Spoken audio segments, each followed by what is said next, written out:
I've always wanted to come to Meghalaya. What I liked the most about this entire thing, nothing was chosen. Each place we went to had something extraordinary to it. The first day surprise was topped by the second day. Second day was topped by the third day. That's how this entire trip is. Hi, I am Dr. Shivram from Chennai.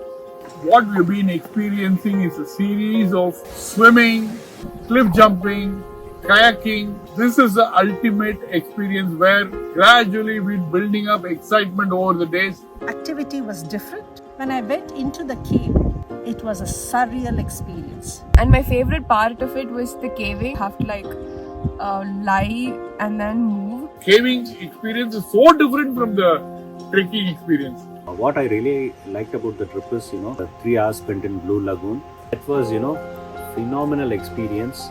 Each and every experience, I think, about Loco Trails is their itinerary.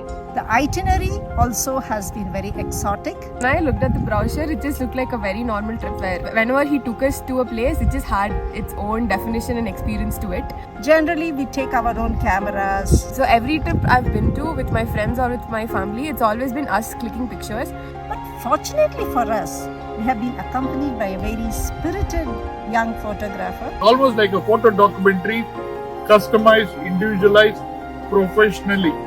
And also there were drones that was being used to take shots of all of us. And Loco Trails has done a wonderful job of doing that. And I would recommend Local Trails to anybody who would like to choose any of their package tours.